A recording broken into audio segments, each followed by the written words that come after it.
कार्यक्रमाचा आभार प्रदर्शन करण्यासाठी आपल्यासमोर उभा आहे. प्रगतीशील ज्येष्ठ नागरिक सेवाभावी संस्था रोटरी मिड टाउन आणि स्मृती महिला मंडळाच्या वतीने आयोजित अशा या संयुक्त प्रतिष्ठित अशा मेघमल्हार व्याख्यान मालेचं दुसरं पुष्प अर्थात या ठिकाणी मराठी साहित्याचे आघाडीचे लेखक आणि अखिल भारतीय मराठी साहित्य संमेलनाचे अध्यक्ष सर्वश्री लक्ष्मण देशमुख यांनी गुंफलेले आहे. विरत झालेली नाही नाट्यातला दुरावा. विज्ञान आणि तंत्रज्ञानाच्या युगामध्ये भौतिक सुखाच्या चक्रव्यूहात अडकलेल्या माणसं नातं विसरू लागलेलं आहे आणि अशा परिस्थितीमध्ये हा दुरावा निर्माण होण्याची कारण त्या कारणामुळे निर्माण झालेली गंभीर परिस्थिती आणि या परिस्थितीवर उपाय म्हणून ज्येष्ठांची भूमिका काय आहे या संबंधीचं सविस्तर विवेचन त्यांनी आपल्या व्याख्यानातून या ठिकाणी केलेलं आहे. खरोखरच लक्ष्मीकांती भाग्य आम्हास लाभले वक्तृत्व आपले ऐकण्याचे सामर्थ्यही आम्हास लाभले शब्द आपले पेरण्याचे. या ठिकाणी आजचं हे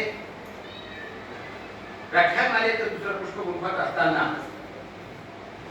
व्यासपीठावर ते विराजमान असलेले मान्यवर स्मृती महिला मंडळाच्या अध्यक्षा सन्माननीय मीराताई पत्की, सचिव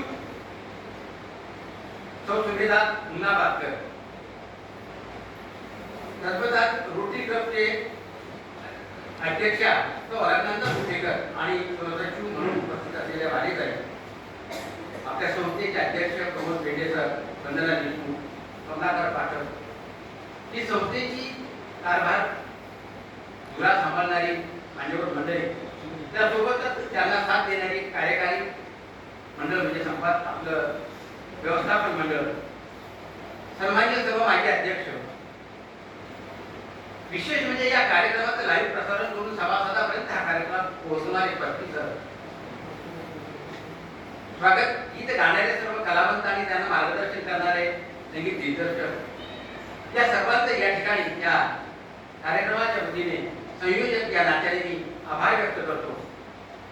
आणि अशाच प्रकारे उद्याचे तिसरं पुष्प जे या व्याख्यानमालेचं गुंफलं जाणार आहे रोटरी क्लब मिड टाउनच्या वतीने, हे पुष्प गुंफण्यासाठी या ठिकाणी येणार आहे डॉक्टर अनिता देशपांडे आणि विषय आहे संभाजीनगर शहरात होणारे प्रदूषण आणि ते टाळण्यासाठी नागरिकांचा सहभाग. या विषयावर हे व्याख्यान या व्याख्यानाला आपण आवर्जून जर येणार आहातच.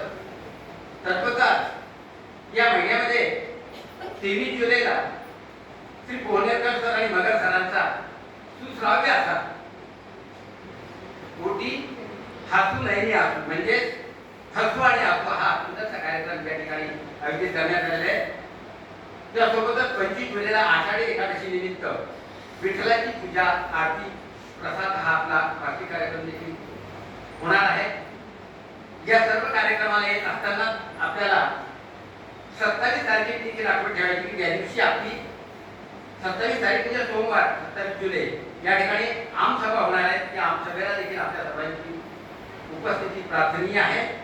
या सर्व कार्यक्रमाला आपण आवर्जून यालाच पुन्हा एकदा या कार्यक्रमाचे सर्व मान्यवर प्रमुख वक्ते आणि हा कार्यक्रम यशस्वी करण्यासाठी ज्या मंडळींनी मेहनत घेतलेली आहे त्या सर्वांचं आणि आपल्या रसिक मायबापांचं या ठिकाणी आभार व्यक्त करून पुढील सूत्र मी पूर्णता येते.